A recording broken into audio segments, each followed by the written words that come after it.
there's too much to do and too little? At the end of the day, I feel as if I got nothing. See, look at that, we all know that. And there are days in which you're gonna go to bed, you are so tired, even your crow's feet hurt.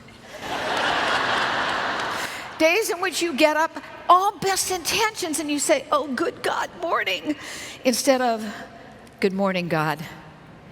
And even as much as you love what you do, there will still be those times in which you know the definition of work. It is the penalty you got for not marrying rich.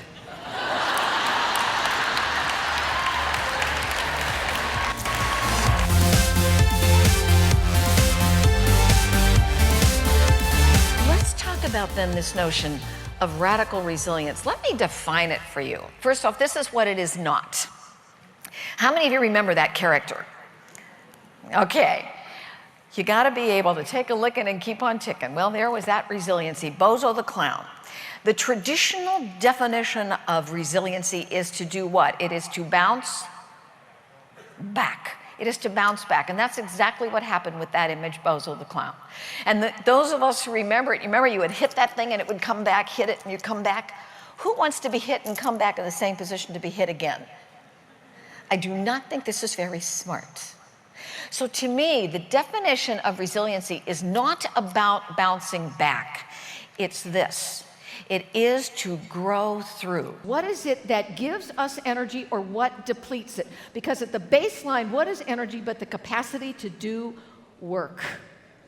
So how do I create connections that are meaningful, or what are the connections that drain my energy so that I don't get to go out and be in that place where I want to go?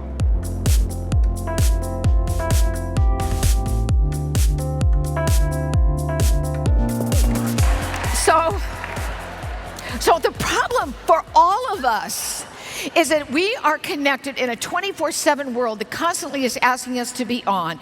And we suffer from something called SAD, situational attention deficit disorder. Now, I hope you hear me use that pronoun, we. I do not come to you as a voice of wisdom. I come as a fellow pilgrim on this journey. And some days I think I understand this. And some days, frankly, I stink. And my husband says, Eileen, read your book. So I'm going to describe some of these symptoms of SAD that I get. And so that if I feel that I'm not alone, if you have this symptom, would you just say, oh yeah. Can you do that? Oh, yeah. All right, here's the first symptom. You walk into a room. You stand there. I came in here for a reason. How about this one? You look down at your day timer, your smartphone, your PDA, whatever you use, and it says, Susan Smith, 10 o'clock, and you're thinking, I have no clue. Now, this is one of my favorite ones that I've found myself doing, because we multitask, right? You dial the phone. While you're on the phone, you decide to do email. You got a really complicated order there. You got a problem with one of your downline. So that by the time the person over here says hello, you have no clue who you called.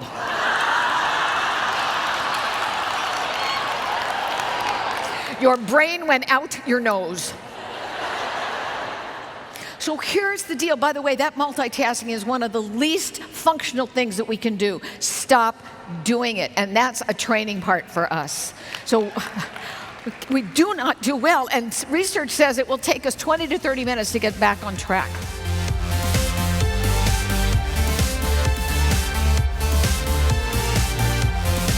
The heart is an incredible energy field. It has 300 times more energy than the brain. In fact, you can feel the energy of a heart. Have you ever noticed sometimes if you walk into a room and all of a sudden you go, uh-oh, something's going on here? I don't know what's going on, but I think I'm going out. You can sense the vibration, can you not? It's the heart. It didn't come from the head. It came from the heart.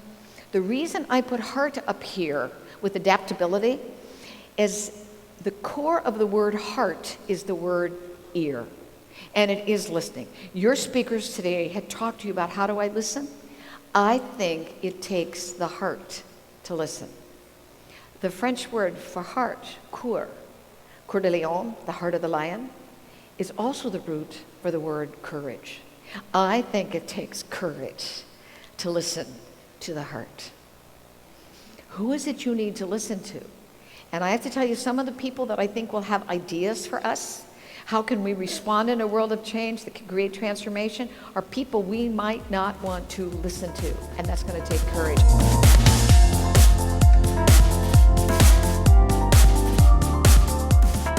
Forget balancing, start sailing. Forget balancing, start sailing. And my apologies to everyone who used the word balance, because that's the word we have.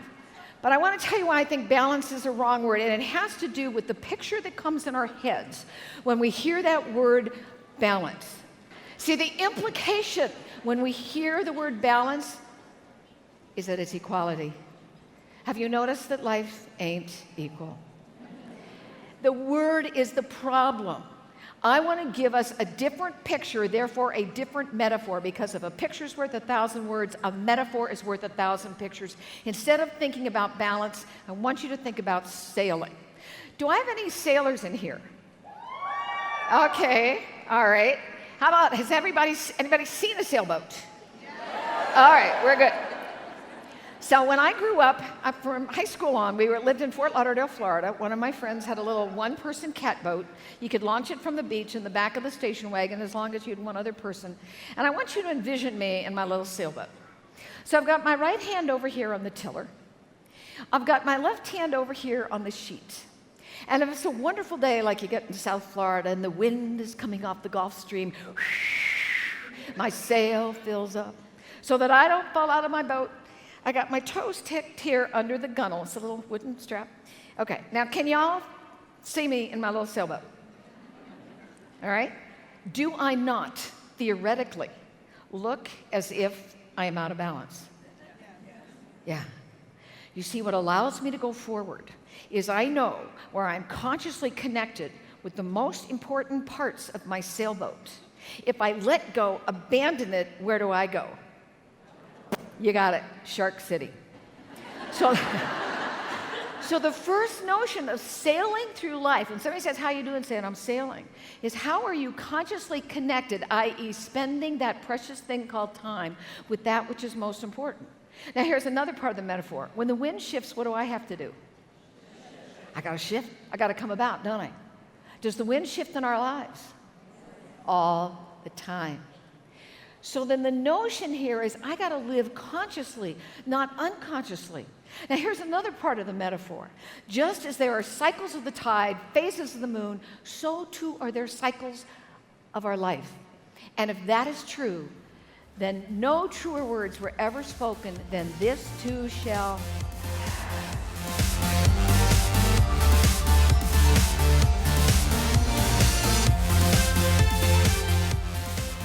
What is your why? Why are you here? I wanted to talk about the power of that why, and to do this, I wanted to tell you a story. This is a plane that a relative of mine flew in World War II.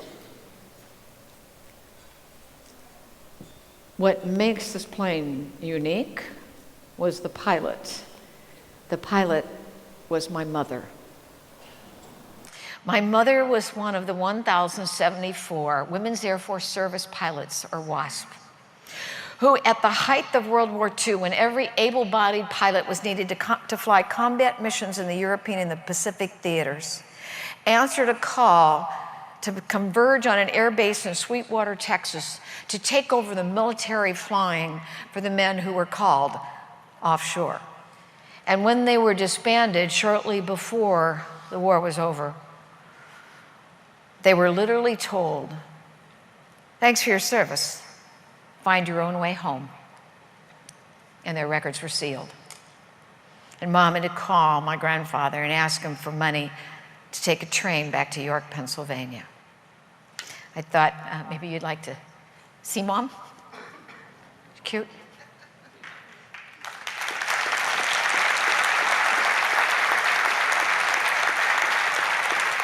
You know, it is a story that was only started really being told 2 years ago when they were given the Congressional Gold Medal. And my sister and brother and I got to go back on behalf of Mom to DC and receive it. Let me tell you, though, why I told you that story. Because when they were finished, women were not allowed back in the cockpits of military planes again for 30 years. They thought that what they did didn't matter. But here's the deal. They would have done it anyway. It was not our mothers who were upset with the way they were treated. It was the kids of WASP. We call ourselves cows. I'll give you one guess who gave us that name. We were upset on behalf of our mothers. They would have done it anyway. And I realize now in retrospect, they did it because they knew what they stood for and they knew what they standed on.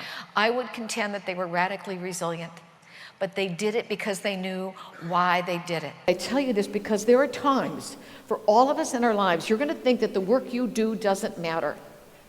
You're not going to be sure that you made a difference. But if you are consistent with your why, you will. I have watched women from all branches of the service, when these WASP would get together, sit at their feet and say, thank you, because you did, I can.